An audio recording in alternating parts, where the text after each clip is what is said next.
And I believe we are live, ladies and gentlemen. Welcome. Welcome one and all to the second installment of the Buckle Bomb. Tonight we're here to review both Raw from last night and SmackDown Live from tonight. I am your host, Eli, the Buckle Bomber himself. And I'm here today with a new face and one, well, not too new to us, but new to all of you. We have, first of all, Mike. I'm Goldberg, boy! And the returning Duck. Hello. Hello.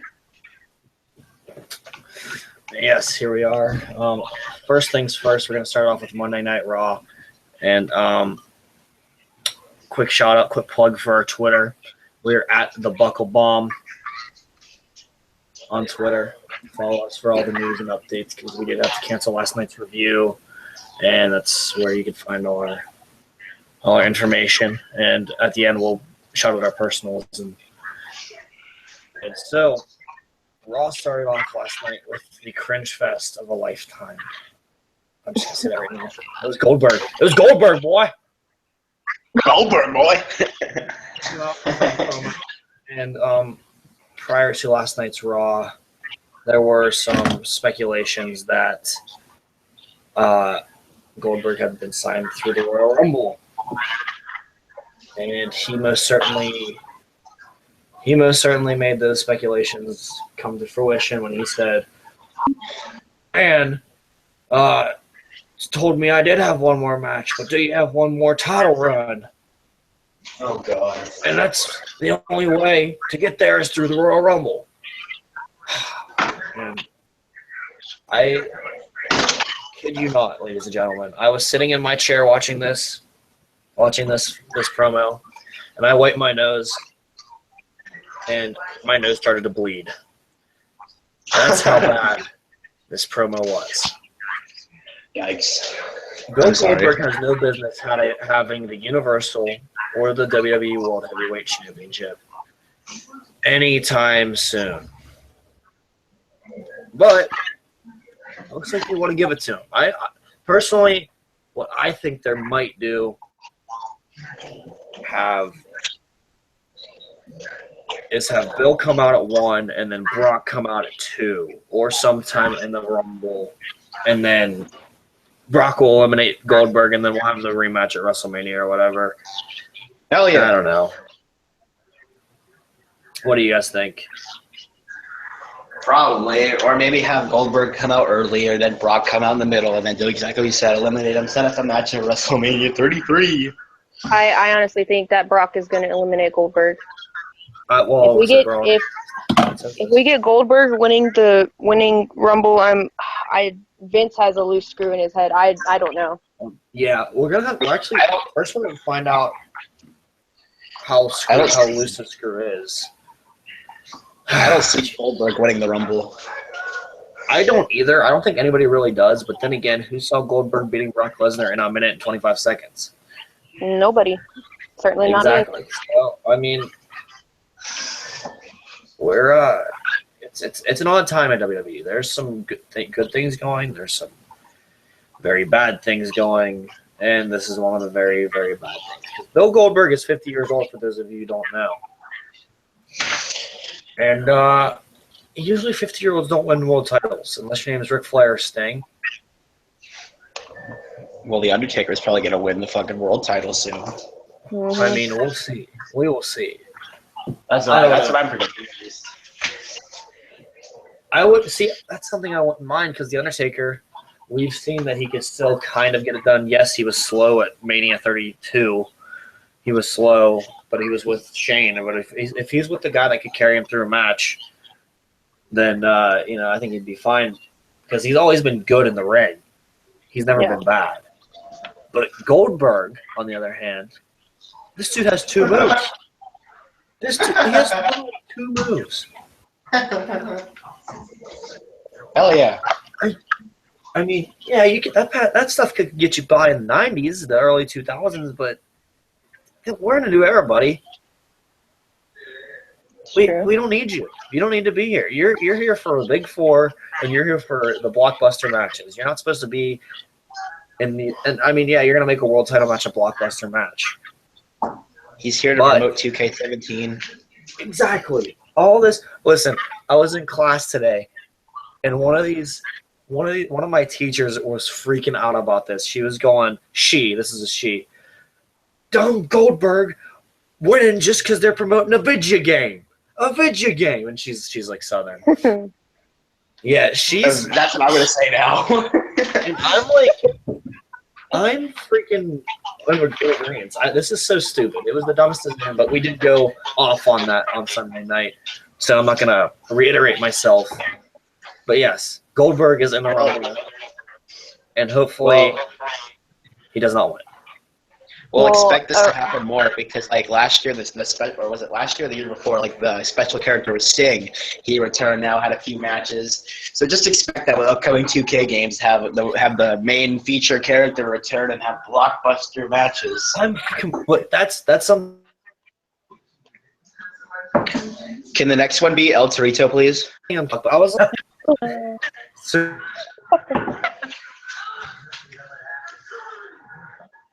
Survivor is going to be the best wrestling match, but it's going to be a really cool moment. But now they're thrusting Bill Goldberg into the title scene. No. That's not what should happen. If they actually, oh my God, like how they had Goldberg win in 126, 125. If they actually have him win a title in 126, I'm done. I don't know what's wrong with WWE. If he beats Kevin Owens at WrestleMania in a minute, I'm gonna be so pissed off. I might stop watching the product. I really might. You and the entire WWE universe.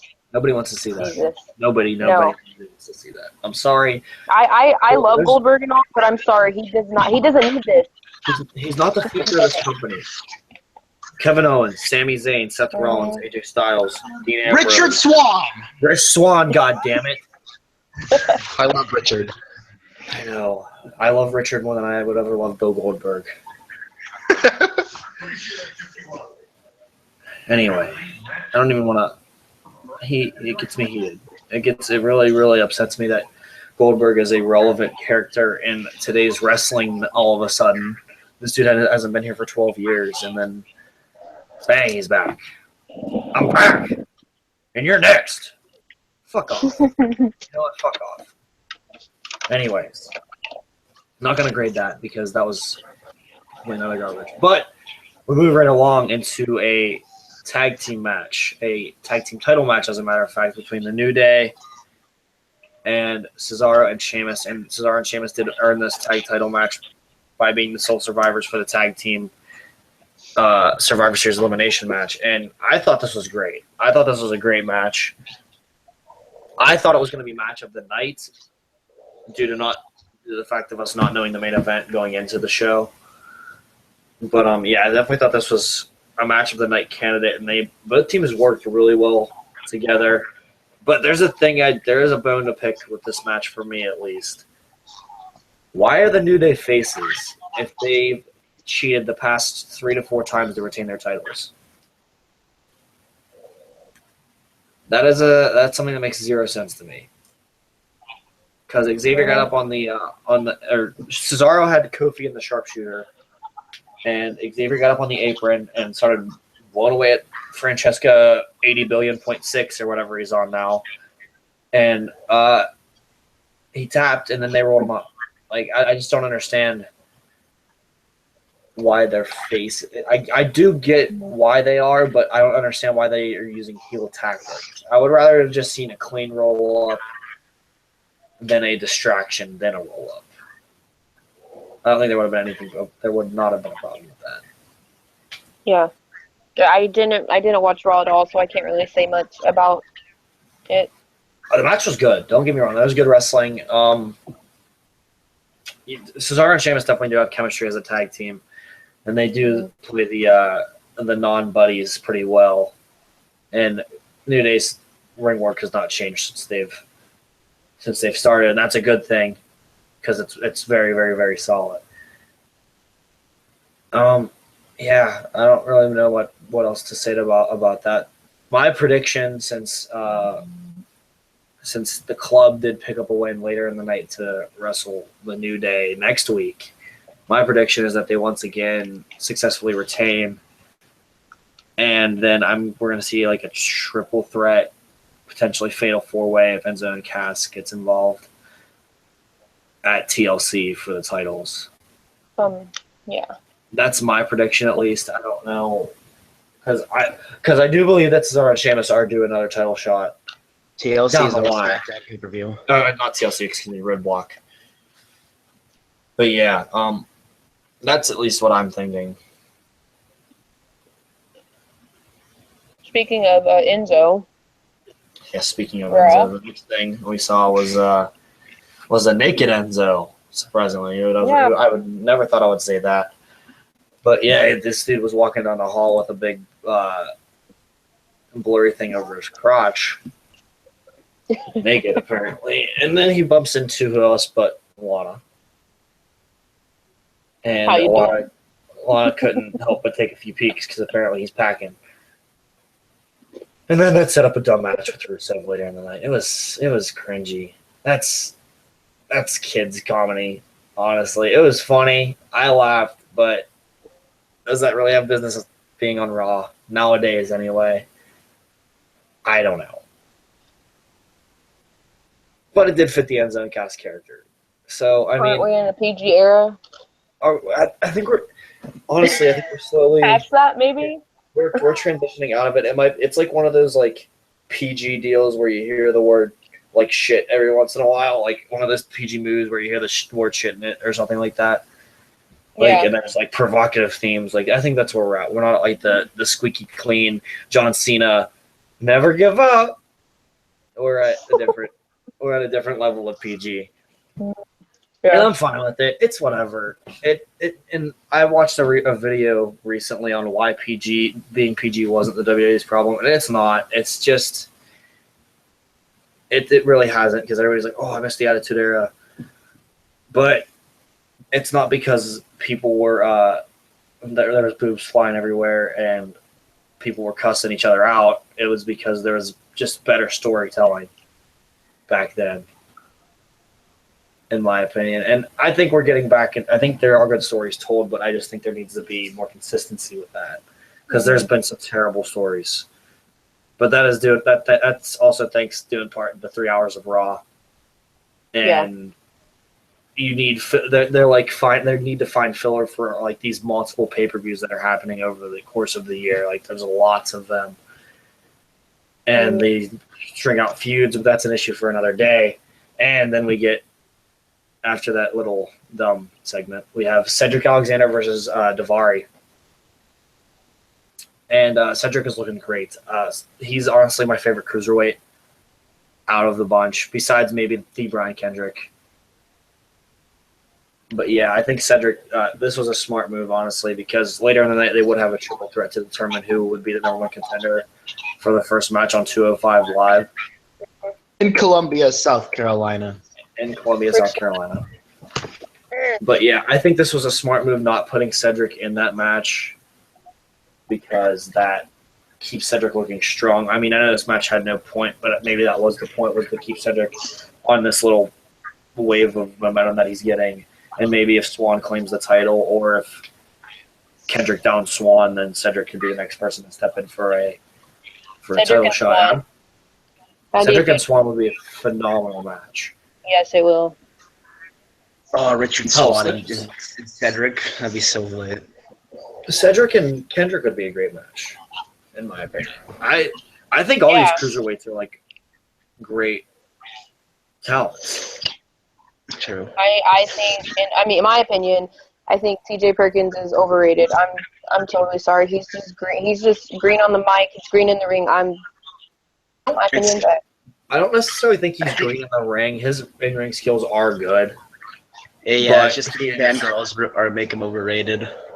That's true. That's the same thing with like a Noam Dar, for instance. I think Dar is good in the ring. Dar is sloppy, kind of, even though I like he's good, but he's not like he's not the best. He's not clean cut. His game, there's still a little work that needs to be done with him, and people think he's like the best thing since sliced bread, much like Perkins. And Perkins is good. Don't get me wrong, but he needs work. And it didn't really help that they force fed this video game gimmick to him. As interesting as it is, they make him say things like, I'm gonna hit the restart button, and they like write his own promos for him. Yeah. Because if you listen, can't cut a decent promo. You know that. No, I mean, listen. After he won the cruiserweight title, after he won the classic, like you felt on that promo, you felt the emotion. Like that was him. That was him all the way. And you're like, man, this kid's good. But then when you stop letting him do his own thing, and you write corny punchlines for him to say in his promos, and him to act all offended and stuff as a terrible actor, it just doesn't work. It doesn't work, and that's something that they need to fix with TJP.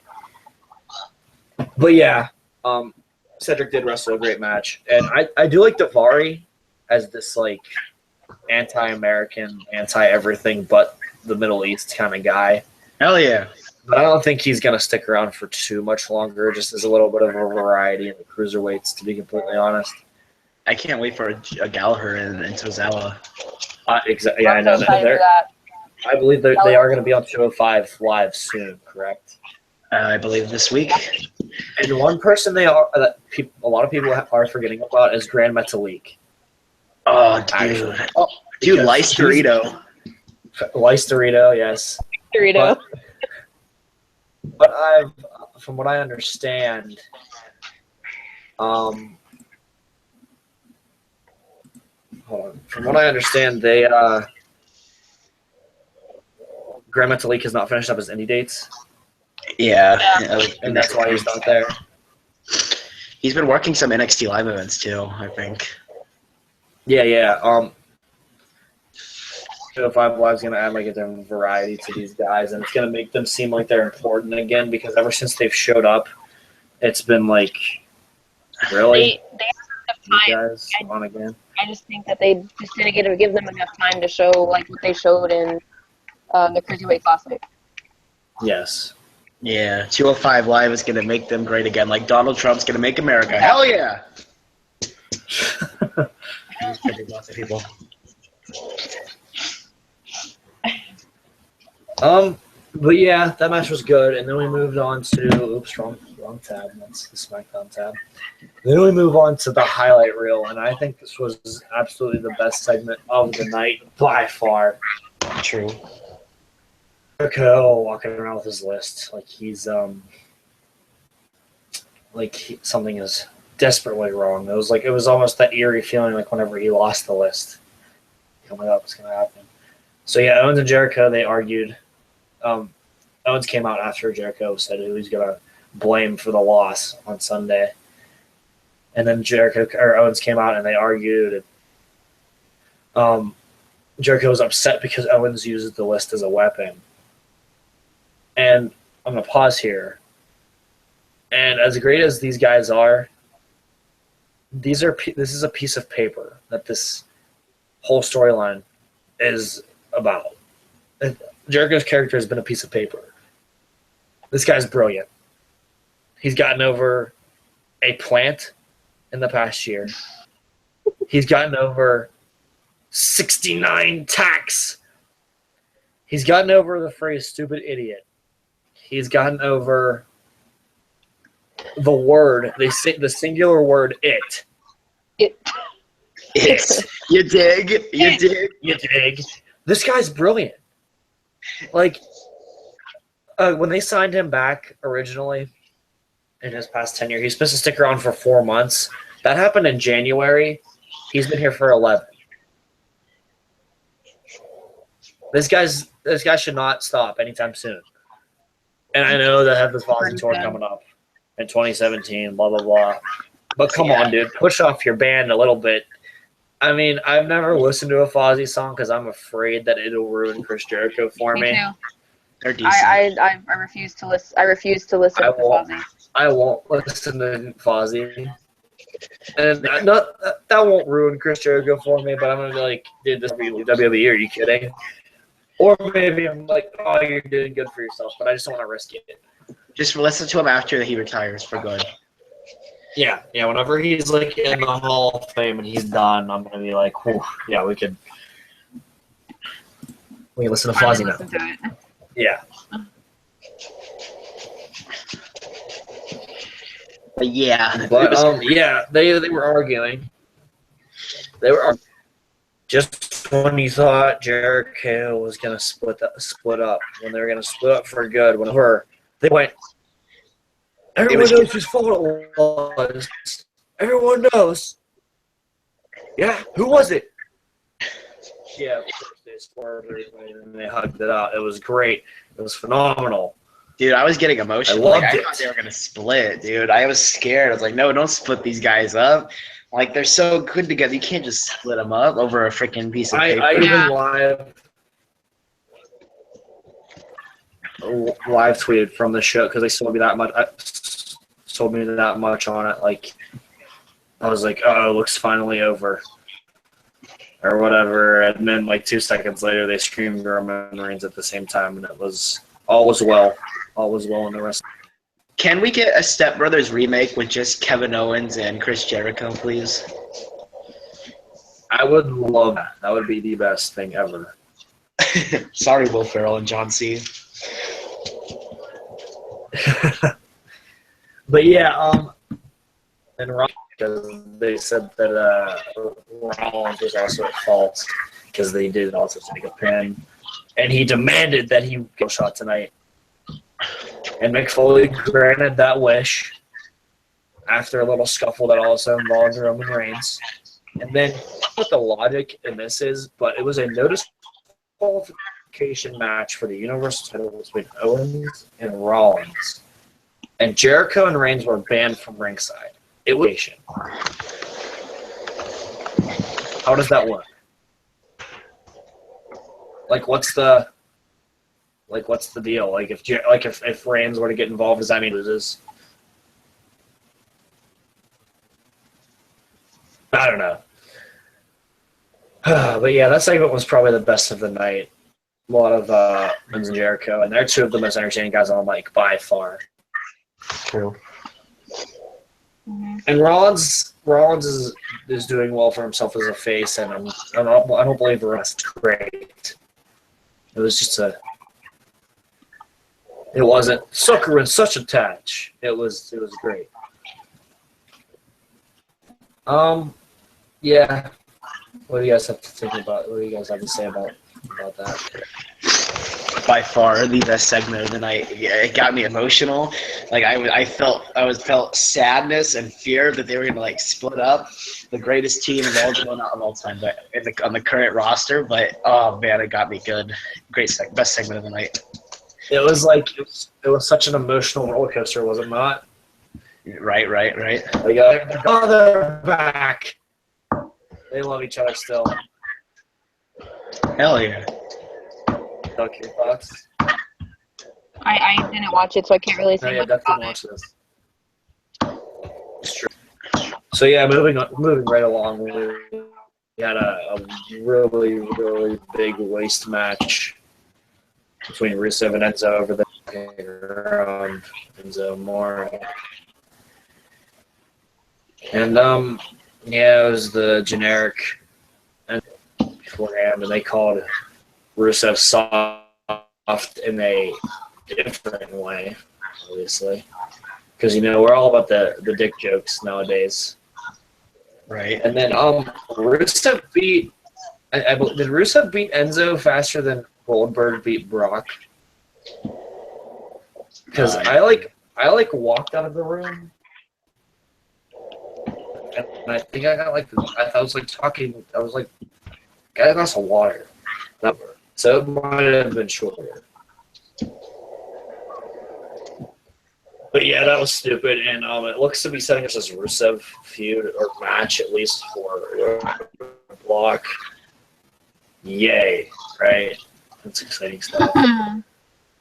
Rusev will probably eat another loss. Will probably be pushed a little further. Well, not like pushed, but looked. Okay, wait till he already is. And then, that's about all that's gonna do. You didn't talk about the women. The women? Yeah, I didn't know if you were getting to that. Like the Charlotte Sasha thing? Yeah, hijacked. Yeah. That's later. Do you have the no-DQ results pulled up right in front of your face? Do I? No, I don't. What kind of journalist are you? By the way, shout out nodq.com. That's where we get the results. Sometimes it's Bleacher Report, depending on the day, depending on the weather, depending on how I'm feeling. But yeah. Moving right along past the Rusev and Enzo debacle, there was the Club versus the Golden Truth, and the winner would get a title shot next week against the New Day, and of course Anderson and Gallows won, because why the hell would the Golden Truth win that match? And the Club's on the tear, and I'm honestly kind of expecting them to win next week, but at the same time I'm not, because the New Day have come this far, and it'd be dumb to take the titles off the New Day at this point. They're winning by DQ, probably. I would DQ, a screwy finish, something like that. Something dumb's gonna happen, and I expect a multi-team match at Roadblock. Or they might actually win. They might, honestly. I would not mind that, but I would kind of rather see Sheamus and Cesaro win at Roadblock, because I feel like they can't keep this like love-hate relationship going for much longer without it being a bit redundant, without them like capturing the titles, you know. So I think they'll be the ones to take it off New Day, and then after they take care of New Day in their rematch clause, I would like to see a Sheamus and Cesaro and Club feud, which I believe would be absolute gold, because all four of those guys can get it done. Well, three of them. I really don't think Gallows is that great. Eli, he does his job. And I made earlier about this. No. I said, so I was like, I had this thought that maybe they trade either Sami Zayn or it would likely be Sami Zayn or Cesaro to SmackDown for Dean Ambrose. And after whoever takes the titles off of New Day, they reunite the Shield and face the New Day. Oh, gosh. Mania. No. I don't need that. Little fangirls everywhere would be wet, dude. Yes, they would. They would be marking out. Dude, talk about like that Nerf gun, like the Super Soaker thing. That would be like. Shout out to Nerf. Shout out to Nerf. That was my childhood. But yeah, we'll see next week. Anderson and Gallows versus the New Day, which will likely end in a screwy finish. Because, that's how things go. And then earlier in the night, there was a segment with Mick Foley and Stephanie McMahon, and walked Sami Zayn. And, of course, he's the only one that actually does get punished for what happened at Survivor Series the previous night. And it's a match against Braun Strowman. Here, they were building this up like Sami was about to get, like, released or cut or suspended. And then Mick Foley like wouldn't spit it on. He's like, you have a match with Braun Strowman. Like, well, about 3 weeks ago, didn't Sami ask for a match with Braun Strowman? Mm-hmm. So why is this a punishment? That whole thing was stupid because that Survivor Series, when Mick Foley and Stephanie had that backstage segment, they're like, "Oh, it's okay. It wasn't his fault. They rang the bell." Yeah. They changed. They changed their damn minds because that's what they can do. Oh, yeah. They should have fired Sami, and then Shane would have picked up Sami. Come on now. Well, yeah, I was expecting something like that. I was expecting a trade because Corbin is on the trade block. In my opinion, after what he did about the cruiserweight division, I think that would be a straight up trade. And what he did tonight. Yeah, I didn't watch, but we will get there when we get there. I do know he interfered with something of some kind. Yeah. But yeah, so Sammy versus Braun, the match didn't get started before Braun kicked Sammy's ass. And then it finally did get started, and Strowman demolished him. So rip Sami Zayn. Can he get any lower? That's my question. Can he fall from grace any more than he has? But the match didn't even end in a pinfall. Basically a TKO. Mick Foley had to come out and stop the match. And so I mean, there is hope that they're protecting him a bit. Like not taking a pinfall, but he did get knocked out, so that's different. He was practically dead. I just don't know what to think about the whole Sami Zayn dilemma anymore because he is one of the best talents on the roster, hands down.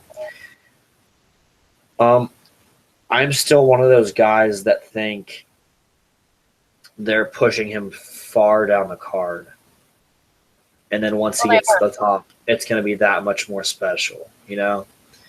Yeah. I would love to see that. Not this Wrestle. It might be this. It would not be this WrestleMania more than likely. It might be SummerSlam next year. It might be WrestleMania next year or something. I don't know. But Sammy deserves to get that crowning moment, much like Daniel Bryan did at WrestleMania 30. You know, and when he does get that crowning moment, that moment is it's just going to be special for every Sami Zayn mark. Even the non-Sami Zayn marks, because but what they need to do once they get there, they need to make it an emotional investment. I think it should be a feud against Kevin, perhaps, because I really hope they don't have an authority figure around anymore to push him around like they did with Daniel Bryan. I think it should be against. I think they should revisit that Kevin feud, and then Kevin's I've been successful for how many years since I got here, and look at you, what have you done? Blah blah blah, and then Sammy finally beats him. Well, Sammy did beat him at Battleground, and well, yeah, but people like to. The WWE likes to. Look at the treatment Sammy has now. Wins a feud. Exactly. Is at the bottom basically at the bottom right now. Yeah, WWE likes to forget that Sammy beat the freaking world champion of Raw. Mhm. Yeah, so that's how Sami Zayn's doing right now, and I don't want to go too much more into detail about that because Sami Zayn, every time Sami Zayn is mentioned and something negative happens, we're probably going to go on a little mini rant because we all know Sami Zayn is being mistreated horribly. He should be in the United States title picture at least, or on SmackDown the Intercontinental title picture or something, but he's getting killed by Braun Strowman. There's 3 hours of Raw, and that's the best they could do for him. Keep that in mind. Roman Reigns didn't wrestle, and he could have wrestled a Roman match or something. I don't know. But that happened. So, that was terrible. Rip Sami Zayn. Hopefully he comes back to soon. And then we move into the women's segment where Charlotte and Dana Brooke came out to the ring, and we're going, Bayley got her ass kicked last night, so guess who's going to come out? It's Bayley. No, they completely swerved us, and we heard Sasha Banks. And Sasha versus Charlotte. Please don't continue. Please. But it is. Next Monday. It's happening next Monday, actually. In Charlotte, North Carolina. Charlotte versus Sasha. And is Sasha going to win? Guys, what's your prediction? Honestly, I think she is going to win. Honestly. What do you think? I think she's going to win. She's going to hold it through WrestleMania. And triple threat Bayley versus Sasha versus Charlotte. My prediction. Yeah. Michael, what do you think? Never mind. You go here. But that's how that's going, and I think they're gonna keep doing that thing. Charlotte hasn't lost on pay-per-view when defending a title or a title match. That's whatever, man. Just let that end. Let that die. That doesn't need to be a thing. But this little talking segment that set up that match next week was also interrupted by Nia Jax, and then finally Bayley. But my feeling is that Charlotte is somehow going to win next week. Mhm. And then it might be a screwy way, and then we'll get Charlotte versus Sasha Maybe due to again. maybe due to Bayley getting attacked at Survivor Series. Bayley comes out, attacks Charlotte, and ends in a disqualification. Maybe something like that, or the classic, just Dana Brooke. Yeah. Whatever, something like that. And I feel like the Roadblock's going to see another Charlotte versus Sasha match. Right. And then Rumble hits, and I think that's when the Bayley feud starts catching fire. That's my opinion, because I think Bayley's crowning moment will be at WrestleMania. Yeah. I feel like that's a Sami Zayn-esque type of thing that should happen.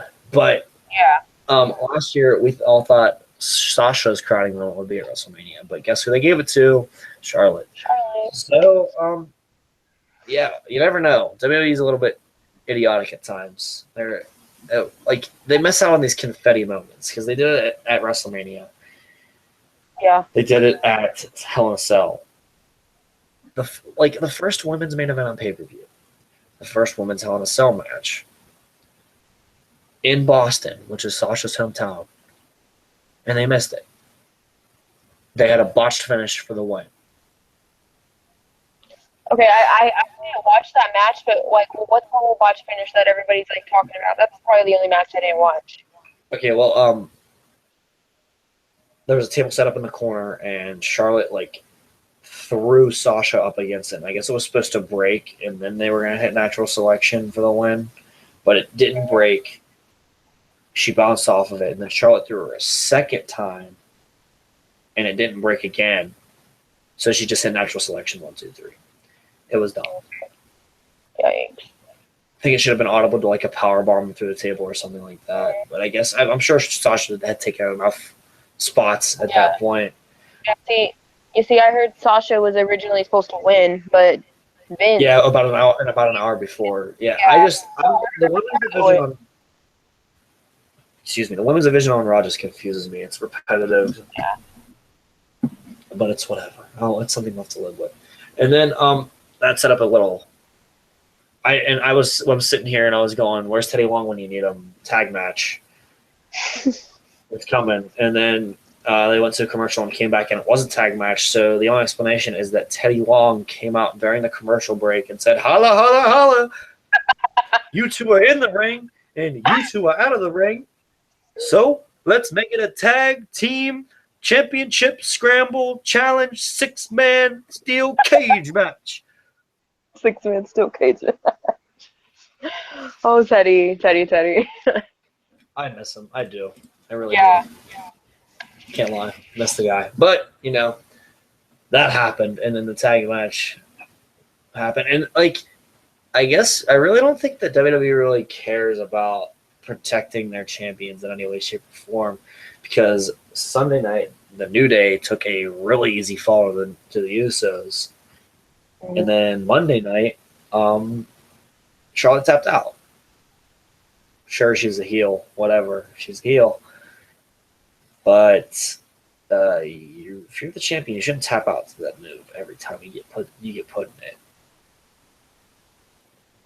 See that's what they did with Sasha when Sasha won her first championship on the main roster, and they had her first match. It was her and Enzo versus Jericho and Charlotte. Yeah, that was it. That was the you hip hop hobbit promo. That was that one. Yeah, exactly. And they had Sasha lose her first match since winning the championship. Yeah, it's been a constant issue I've noticed, because even over on SmackDown, I know it's kind of funny. It's a funny little thing, I guess, that Ellsworth keeps beating AJ Styles. But come on, man. He's this little indie mark, and the AJ Styles. Yeah. It's even if he wasn't champion, he shouldn't be winning. I don't know. It's whatever. But they don't really have any value in it. So fed up with Ellsworth. I'm to the point. I'm not fed up with him. I'm just getting tired of seeing him. There's so many more guys that they can show actually, I'm not saying have more talent, but that can actually do something for SmackDown besides having Ellsworth in the main event every single week. What past 3 weeks he's been in the main event? Yeah, something like that. Yeah. I don't know, but we'll worry about Ellsworth a little bit whenever we get to SmackDown.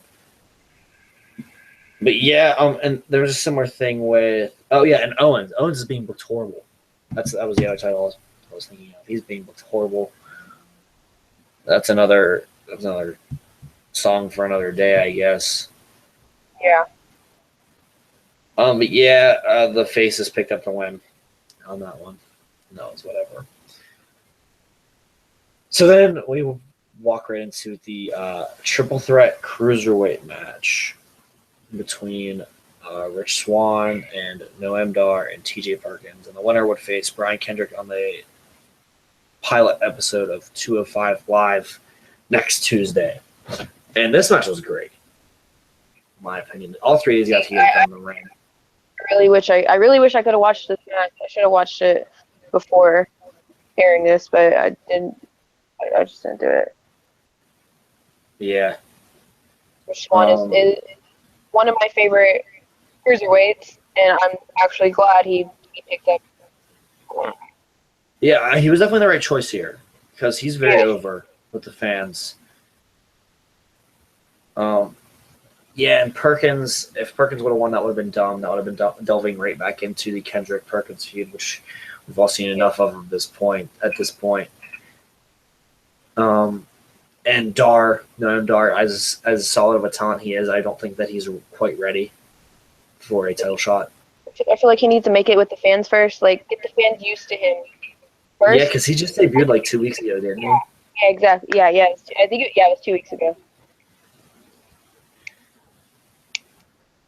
But yeah, Swann, all three of these guys wrestled a great match. And Swann did pick up the one with that big spin kick of his that I really like. Was it to TJP? Yeah, TJP did take the fall, actually. So, I mean, yeah, it was odd. But it was a good match. I really, really enjoyed it. It was one of the better matches that took place on Monday Night Raw. And then we move into the Universal title match. Kevin Owens versus Seth Rollins. No DQ. Roman and Jericho banned from ringside. The works, yeah. This was match of the night. Easily. Match of the night. I loved it. Was it match of the night because of the finish or just like in general? Not because of the I think in general it was match of the night. This might have been the match of the Owens-Rollins feud, to be completely honest with you. That's my personal opinion. Hell in a Cell was great, don't get me wrong, but Jericho interfering the entire time, not just at the end, did kind of it was good. It was good, but it just kind of made it lose its luster. Was it Jericho? Was it? I mean, I seen some dude in a Sin Cara mask. No, I know what Hell in a Cell. I'm applying a Hell in a Cell first. I walked in for like 15 minutes of the match. Yeah. That made it like kind of lose its luster for Rollins versus Owens. Yeah. But yeah, this match was great. They brought it into the crowd. There were some nice spots with the table. He did do a buckle bomb into the table. Buckle bomb. Shout out to us. But yeah, and then Rollins did back body drop Owens into two chairs as he went for that spot that finished. Nice. The Hell in a Cell match. So yeah, that was cool. And then they did brawl into the crowd and face Seth Rollins. He can jump off stuff now because he's a face. He climbed up into the crowd and jumped out of the stands actually onto Owens. And that was a pretty cool spot. He almost missed it and hit his head really, really bad. I heard you guys talking about that. He almost hit his head on the track. It was like on like a corner or something. I don't know, but he almost hit his head on something really bad. Yeah, I heard about that. But yeah, so yeah, after that little splash, Rollins was trying to get him back in the ring. He threw Owens over the barricade, and then Rollins got up on the barricade himself, and his ankle got picked by a vigilante in a Shinsuke Nakamura hoodie and Sin Cara mask. And if you couldn't tell from the big flaming Fozzy tattoo on this individual's hand, it was Chris Jericho. And he was banned from ringside. So how does this fly? How does this fly with the general manager Mick Foley? Like, he jumped him, and then he went to go double axe handle or something, and Rollins pedigreed him, and then Owens turned Rollins around, hit him with an apron powerbomb, and pinned him 1, 2, 3. Screwy finish as expected, but come on, like, how does that fly with the Mick Foley? That makes no sense to me. I think they're just going to play stupid and just be like, oh, that wasn't Chris Jericho. That was just some dude in a mask. Oh, I don't think they'll do that, but I mean, like, technically I wasn't at ringside. I was in the crowd. I was a fan. I was a fan, Rollins. You dig? You dig? You dig? And see, like, when what you guys were saying the other night, when you guys were saying Monday night, like, I find it funny that Chris Jericho was in a Sin Cara mask. Yeah, it was kind of ironic after that little brawl that they had. Did you hear the whole story of how that happened? Yeah. I found that. Figured out how that. Yeah, I found out how that happened. Sin Cara, this dumbass was making noises on a bus. This dude was just like, what are you, 5? Like, I could just imagine Sin Cara just going, and then Jericho got pissed. Jericho's the one that got pissed, obviously, because he's big and bad and picks fights with everybody.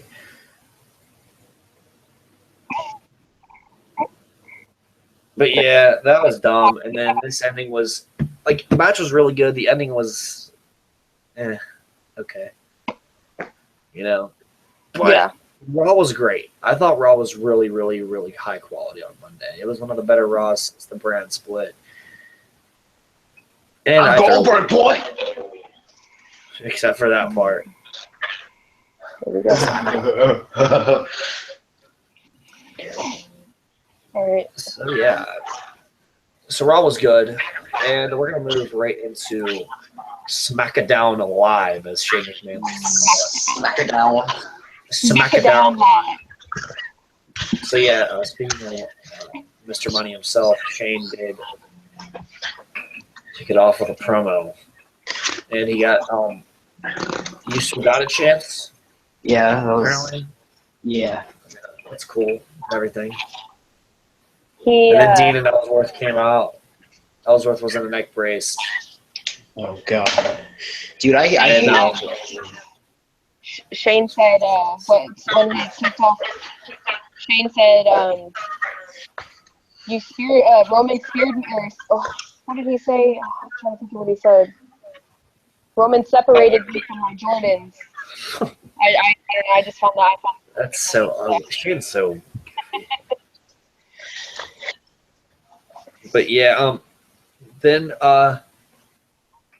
he did say that Ellsworth had a SmackDown Live contract. Yeah, unfortunately. And then Styles came out and said, hey, buddy, I'm going to challenge you for that contract in a ladder match in the main event. And Ellsworth, for some reason, agreed. Yeah, it's like, I beat you 2 times, so third time's charm. So, yeah, that was cool, I guess. So, yeah, that's out the main event. Once again, we have Styles versus Ellsworth. Exactly. There are other guys in that locker room that deserve more of an opportunity than fucking James Ellsworth. That's what Duck said while you were gone. Yeah, that's what I Neville. said. Neville. Apollo Crews. Even though he's where's Chapolo been? Where's Chapolo been? But yeah, then backstage, Daniel Bryan told The Miz that Miz let SmackDown down, that's a mouthful, by cheating against Sami Zayn at Survivor Series. So Miz would have to defend his Intercontinental title tonight against the man who was cheated. Didn't cheat. But technically, Miz himself didn't cheat. Maurice. Right, Maurice did cheat. But The Miz did end up defending his title against another man who was cheated, and that was Kalisto for the IC title. And how was this match, guys? Says it. How was this match, guys? It wasn't that bad until the leader of the Beanie Club came out. It was like a match before Aaron Corbin came out and his match. Yeah, so yeah, Corbin interfered, and then we would have Dolph come out. Dolph came out and hit, if I'm being correct, he hit that looks like to be resuming Miz Ziggler and Miz feud.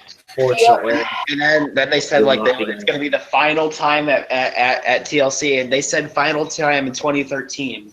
They said final time a couple months ago. God damn, I want this to end. We've seen this feud for the Intercontinental title for years, literally. Since 2013, to be exact, I believe. It's pretty bad, right? It's just, it's honestly, it's been good. It's been good. It's been quality. Yeah. They can pull off some pretty good matches. Yeah, don't get me wrong, they're talented in the ring, but I mean, again, it's redundancy. Like, that's starting. We need more variety, and that's what this brand extension was supposed to do. It was supposed to bring variety to the table. More people get more opportunities. But as they say on What Culture, new era, same old shit. We get the same people feuding for the same titles over and over. That's exactly how I'm starting to feel about Seth Rollins. I'm starting to get tired of him in the main event of every fucking pay-per-view. Well, obviously, he loses every time. I'm going to defend Seth. It's not on him. And it appears that this was his last time. For now. For a little bit. Because obviously he's announced to fight Jericho at Roadblock. So he will not be in the title match because they did a little statistic. I believe it was at Clash of Champions that they said like he's been in a title match 16 of his last pay-per-views or something like that, something dumb like that. Like I don't know, but yeah, that's fine. They did miss the opportunity on putting the strap on Seth. That opportunity is passed. It's on Owens, so they need to build Owens as the champion. That's what they need to concern themselves with now. And it went over Roman clean at Roadblock. I don't care if Roman is the champion, the United States champion, that is. I don't care. Kevin Owens needs to go over clean.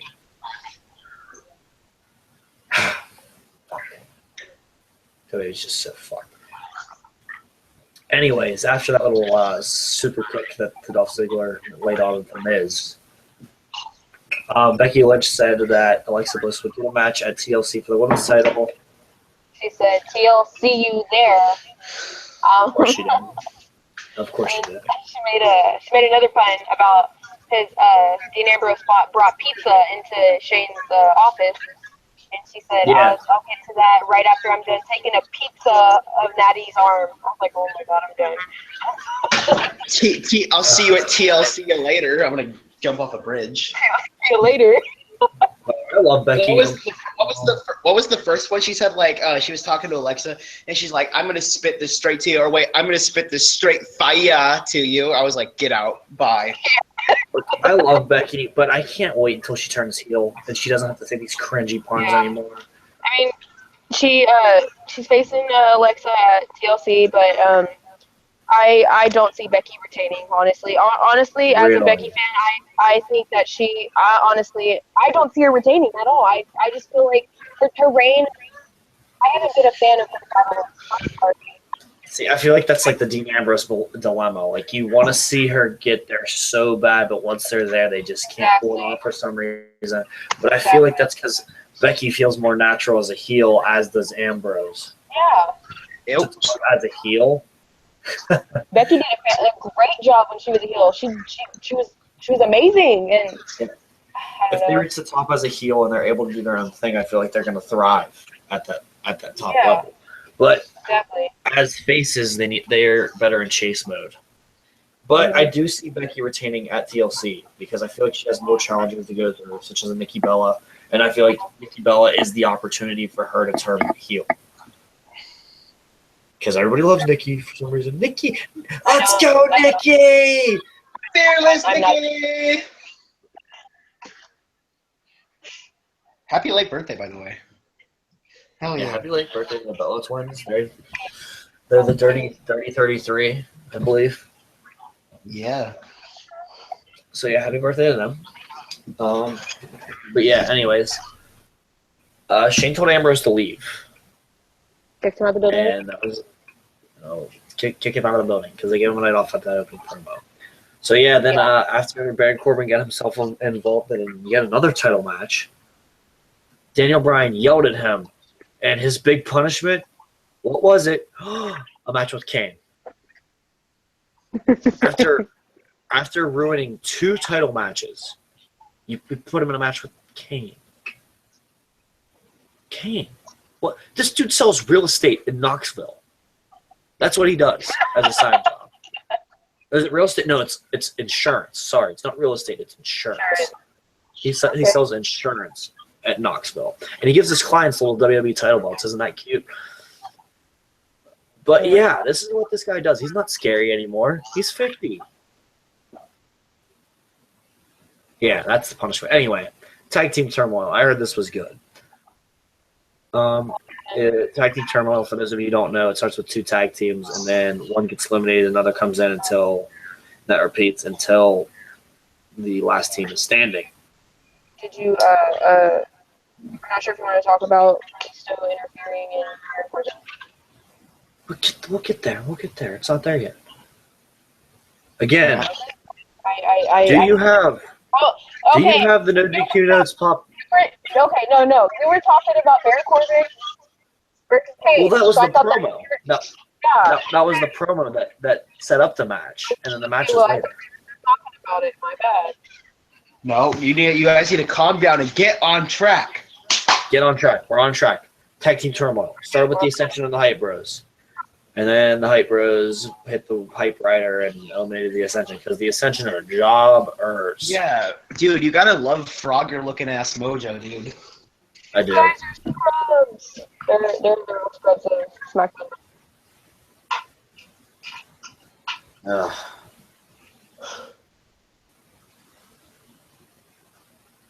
Oh yeah. So yeah, after the little Hype Rider that the Hype Bros hit, Brazongo came out, and then Brazongo eliminated the Hype Bros. Am I correct?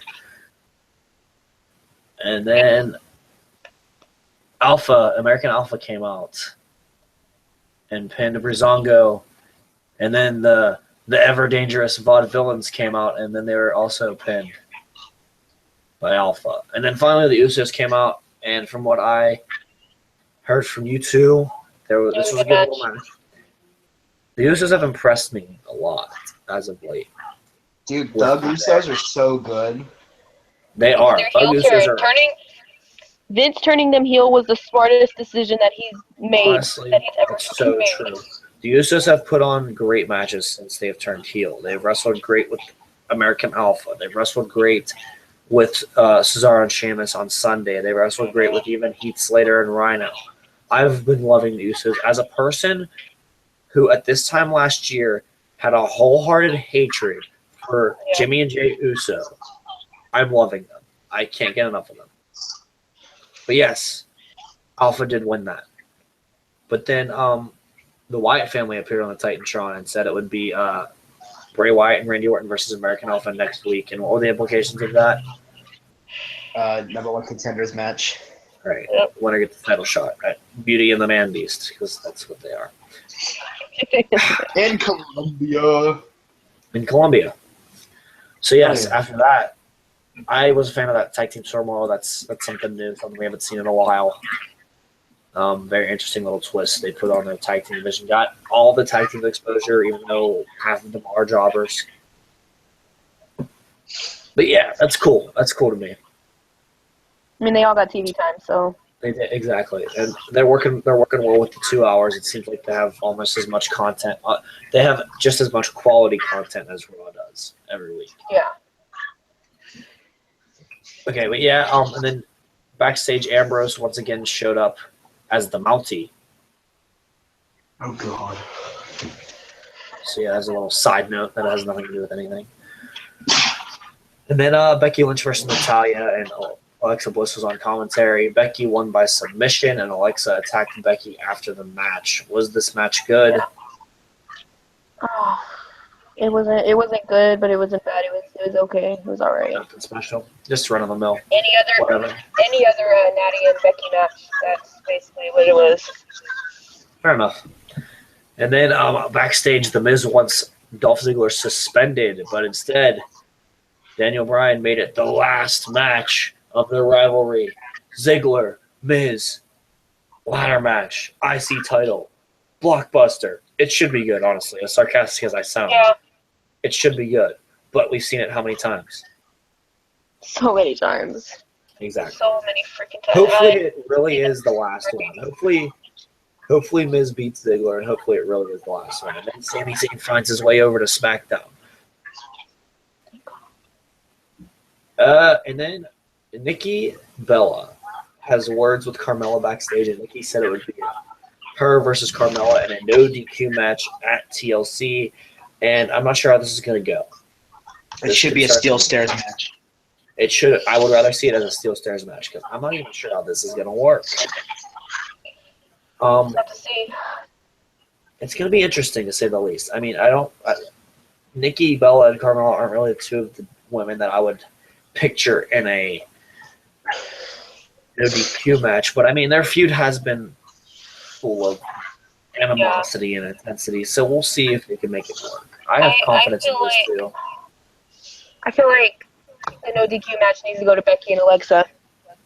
Yeah, I would also say that, but they haven't announced a stipulation for that match, so it could be something like a tables match or even a TLC match themselves. So I hope it's a Ring of Fire match. See what I did there? No, it'd be a Ring of Straight Fire. Oh my god! And then the ring lights up. That'd be funny. But yes, Nikki versus Carmella, no DQ. Should be interesting. Hopefully it's good. I'm liking what these two have been doing. Carmella is a good heel. Nikki is over as always. I'm digging it. You dig. You dig. So then comes Baron Corbin and Kane. And then in the middle of the match, Kalisto attacked Corbin. And then Kane chokeslammed Corbin. And then Kalisto grabbed a chair and spin kicked it into Corbin's face. Great stuff. Am I right? Kalisto versus Corbin. It's continuing. They will have a match at TLC, more than likely. I would say tables or chairs, because they don't have a chairs match. It's a chairs match. Is it chairs? Oh, yeah. This is going to be the greatest chairs match since Mark Henry and Big Show. The Kalisto and Baron Corbin feud, I find it interesting. It was hard to get into Baron Corbin, but I don't know, this feud just got me I don't know, I'm interested in where this is gonna go. I don't know who I want to go over, and I don't know who to expect to go over. Exactly. But I think it's gonna be good nonetheless. Yeah. It just needs to end soon because I feel like they're just attached with one another, you know. But yeah, anyway, moving right along into the main event. Styles Ellsworth ladder match.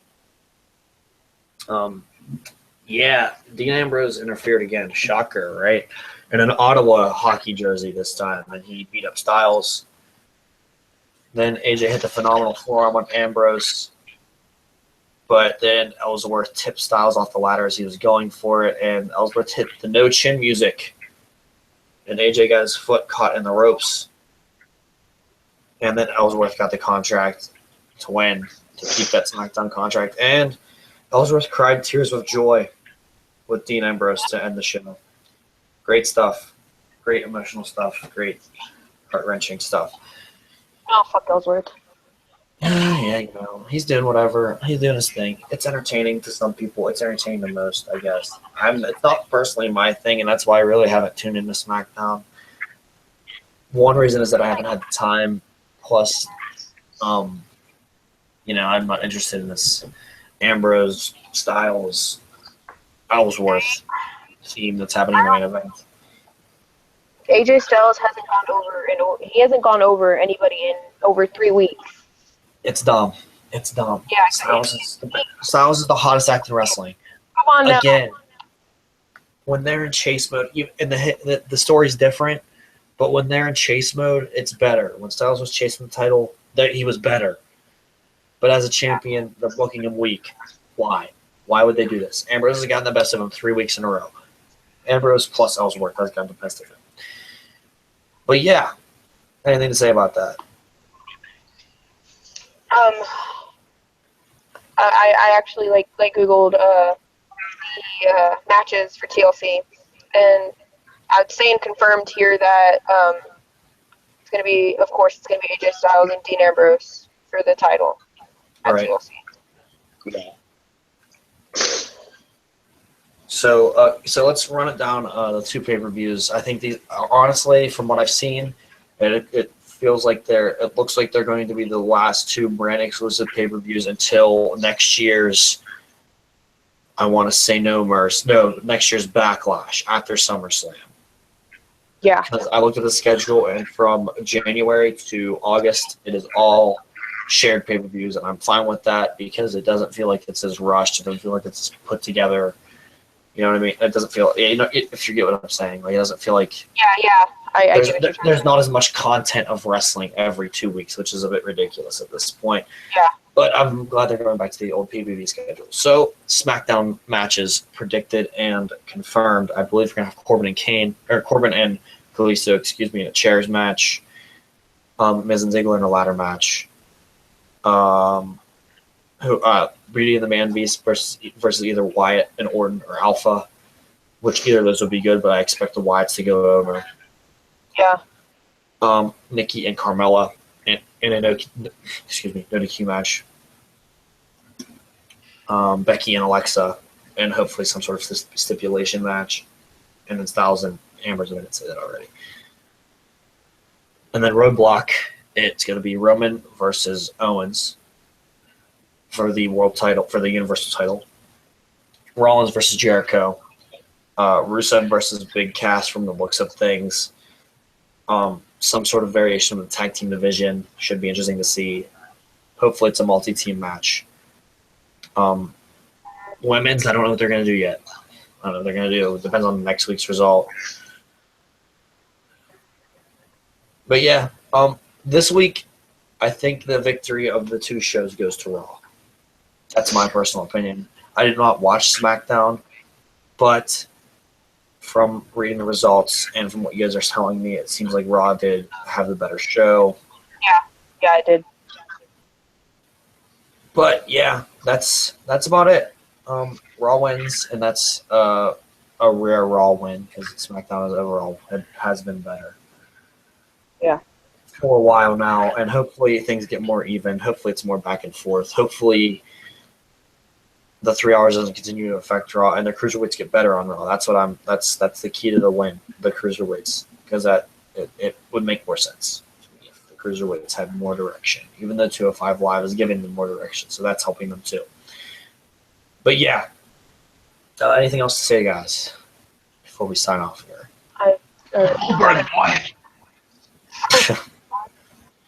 So yeah, this has been the Buckle Bomb. Follow us on Twitter at the Buckle Bomb. That's where you get all your news and updates. Next installment of the show should be either Monday or Tuesday of next week, depending on what style of reviewing we want to do. Again, we are just starting, so we're trying to figure out what's best for everybody. But yeah, this has been Eli the Buckle Bomber, and for both Duck and Mike, I bid you all a good night, and see you on the flip side.